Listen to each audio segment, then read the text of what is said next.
theme of the movie is about love and love that is not expressed, the beauty of love that is not expressed. So is that the central theme of the movie? I would say, yeah, to a largest extent, it is that, because it's again another boy meets girl story where it starts off with the initial conflicts. It goes off to they being friends, and then beyond. So 70% of them being great friends, quite intimate friends, who doesn't even realize that they're fallen in love. And when they realize, they are not in a situation to actually express the love. Their social situations, their family situations, and many other things which are around literally restrain them from expressing their love for each other. So they become, it becomes quite a dilemma. I would say that is the main conflict in the film. More than a complete 100% villain or an anti-hero, the conflict these two people go through is the main anti-hero in the film. So that gives us a space for expressing a beautiful friendship story to a great extent in the film. Okay. Did you have to prepare a lot for the role, or was this something that, listening to you, this is something that almost everybody else would experience?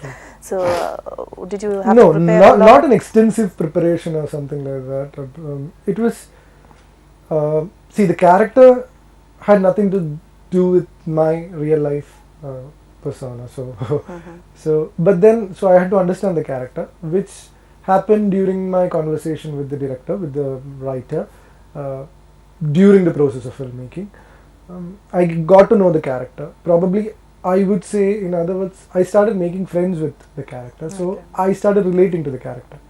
When it comes to the kind of emotions, or when it comes to the kind of obligation I had to follow, obviously my real life incidents did help me a lot, because it was more about friendship. I have a beautiful bunch of friends, a very close, intimate friendship, which often gets confused whether it's love or friendship. So that kinds of friendship. So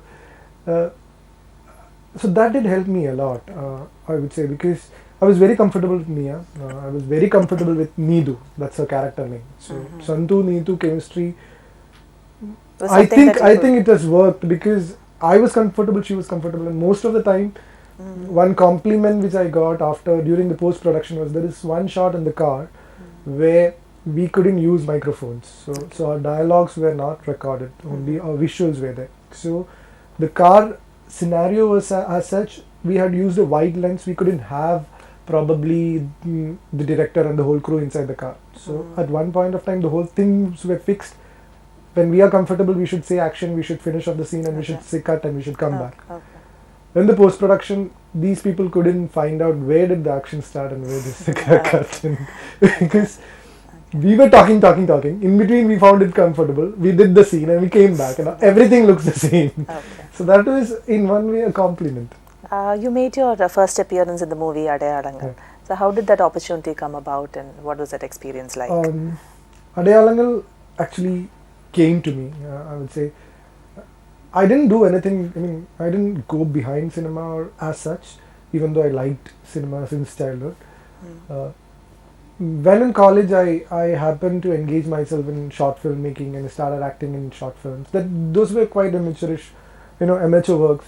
But then that was recognized during the film festivals of college, in our college, and then that got me into a music album, which was directed by Lohidada's associates Manoj Vinod and sung by Vinith Srinivasan, and the visuals became quite popular. This I did when I was in college. I guess it is this music album that brought me to film. I got a couple of offers at the same time for films. Attekaal was quite different and quite challenging and one of its kind, so I took it up.